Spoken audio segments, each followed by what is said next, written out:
Hey, welcome everybody. On today's video, we are talking about 5 tips on maximizing the potential of every lead. Now, I don't know about you, but I get super excited if I've started a brand and I put out the ads and all of the messaging out there and I've told the world about what we're doing, and then boom, that first lead comes through the door.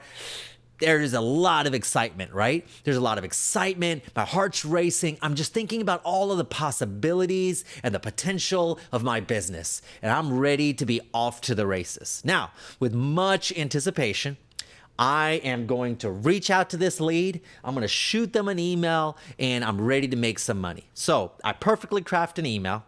I hit send and I wait. And I wait.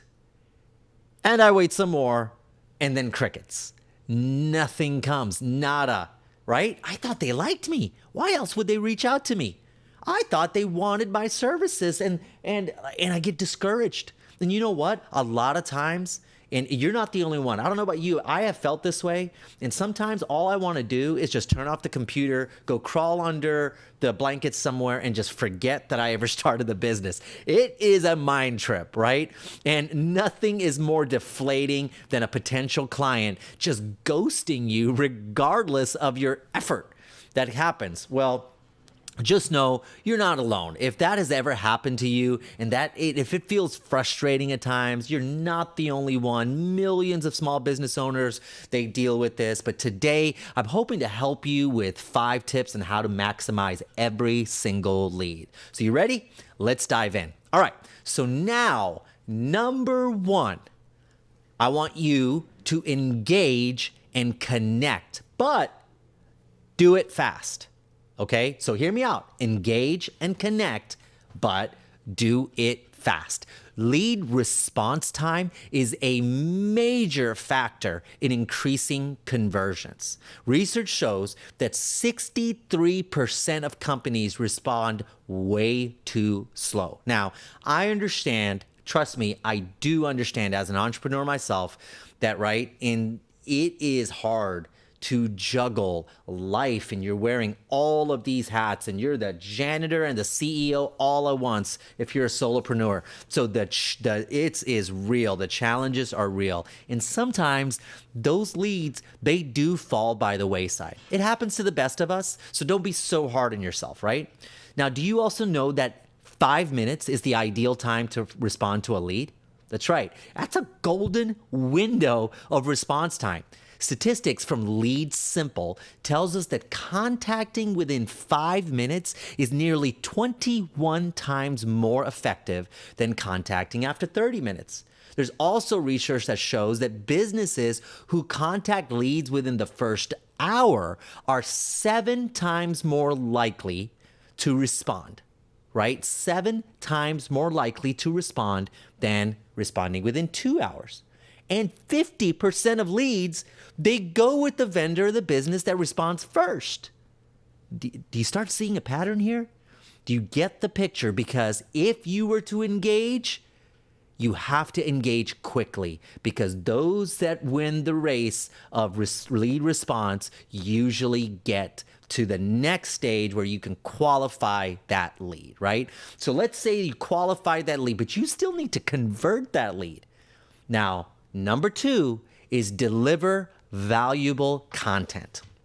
There is no better way than to establish your credibility and authority than delivering valuable content to your leads. Now, this knowledge that you're going to share, right? Because when they come to you, it can't always be about you. They're the ones who are coming with the problem. You're the ones offering a solution, right? So delivering valuable content, they feel cared for, right? So now this knowledge that you share, it can be in the form of how-to tips or tricks or just guides that you might send via email or even by video. For example, if you're a makeup artist, you could be sending guides on applying makeup at home or even nutrition for the skin. But guides aren't the only type of things that you can send to add value. You can also deliver valuable content in the form of promotional rates and discounts. Okay. And these promotional rates could be for other brands that your lead might be interested in. Let's just say you run a dog walking service and you could be offering a promotion for dog biscuits.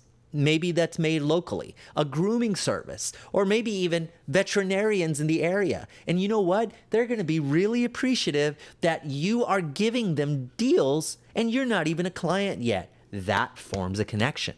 Let's even think a landscaper. A landscaper could send promotions and discounts on local nurseries, fertilizer, mulch, right? It doesn't matter. The thing is, the landscaper is thinking about what else does my potential need? What other problems might they have if they're reaching out to me, right? So you now are serving not only the need that they have reached out to you for, but other needs as well. And this type of valuable content places you not only as the authority, but also as their guide, which helps them achieve their goals and solve their problems. And that takes us to number 3. Make it personal. Leads, guys, are real people. They are not just numbers. They are not just some ones and zeros and some bits on a computer. They have real problems and they live very busy lives. I want you from this point on, when you get a lead, I just want you to look at that lead and say, that is a real person with real problems who are very busy and they need me to serve them, right? But here's the great thing. The great thing is they are already interested in you. And that goes a long way.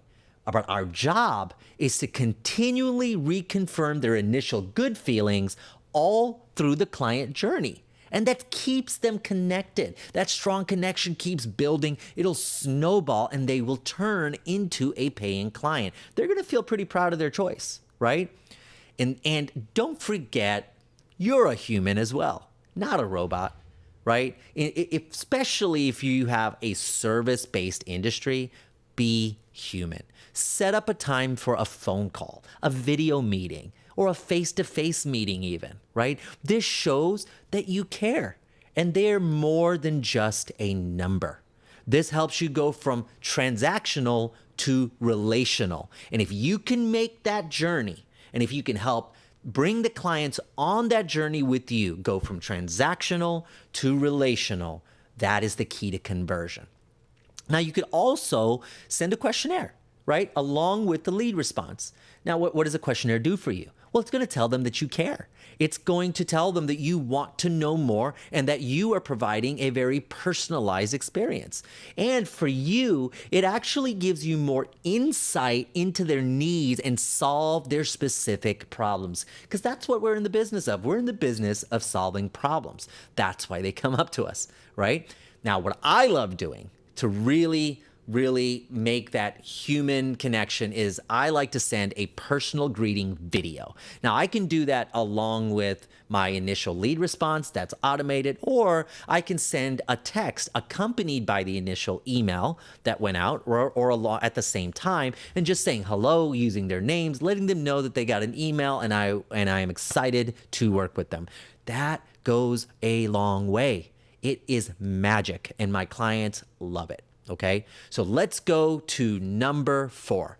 Keeping your leads organized is key.